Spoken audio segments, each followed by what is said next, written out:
There is an X-ray surfacing the internet of a pelvis with about 20 needles jammed within it. This pelvis belongs to a serial killer and cannibal named Albert Fish. Albert Fish otherwise is known as the Boogeyman or the Brooklyn Vampire that sexually assaulted, killed, and cannibalized children between 1924 and 1928. He was a suspect in at least 10 other murder cases, and he even bragged about having almost 100 victims. Albert was born on May 19, 1870. His father died when he was 5, and his mother struggled with multiple mental illnesses, worked on and off, and couldn't care for Albert, which in turn sent him to an orphanage at a very young age. In this orphanage, they abused him extremely to where he was beaten, humiliated, and whipped repeatedly. Over time, he started to feel pleasure within the pain that the abuse was giving him, which became sort of like a foundation for him in his adult life with his sadistic and sexual behaviors. By the age of 12, he began to drink urine and eat feces and would often watch other young boys undress. By 20 years old, he started to sexually assault little boys, and most were under the age of 6. Around this time, he married a woman named Anna. They then went on to have 6 kids together. Although he seemed like a loving father to everyone else, his secretly disturbing behavior would start to seep through the cracks. In 1910, he met a teenager named Thomas.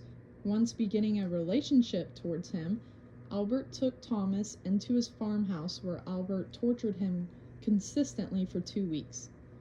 He at first wanted to kill Thomas and cut up his body to take home. However, he was afraid people would notice, so instead he cut off Thomas's private part in half, tried to help the wound by pouring hydrogen peroxide and Vaseline on it, and even wrapped it in a towel. Then gave him $10 and left Thomas there, and never saw him again. A few years after this, his wife left him, and Albert's hallucinations and self-harming began full throttle. This is where he started the habit of self-embedding the needles into his pelvis repeatedly, since he liked the way it felt.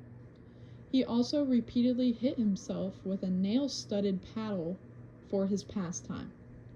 Soon, he started to torture, sexually assault, and mutilate young children before murdering them, in which his hallucinations told him that God was commanding him to harm these children. So all in all, he believed that he was doing the work of God. These hallucinations can be tied towards schizophrenia.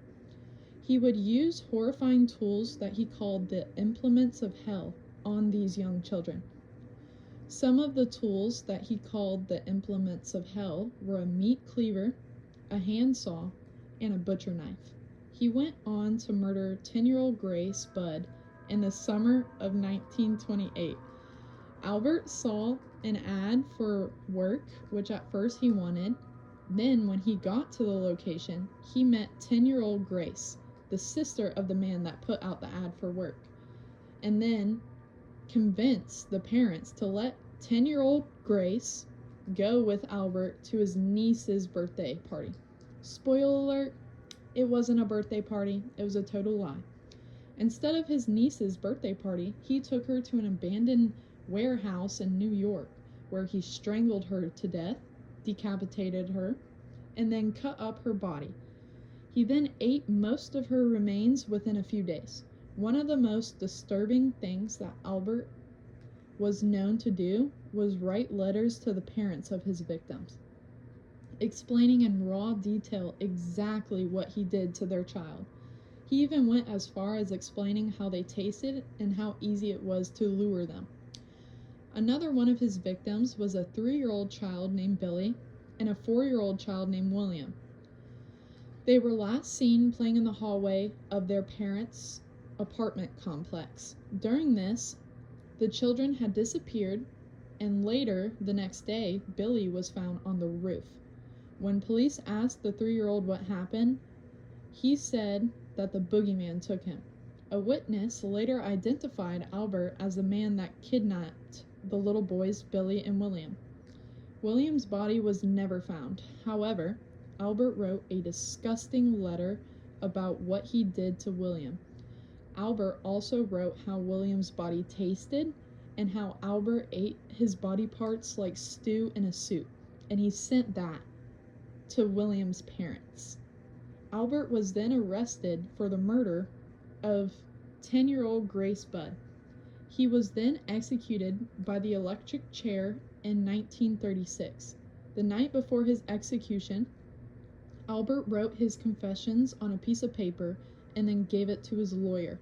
His lawyer later stated after Albert's death that he would never release the confession because of how horrifying and truly disgusting his confessions were. He believed that the public was better off not being shown the horrors that went on in Albert's head.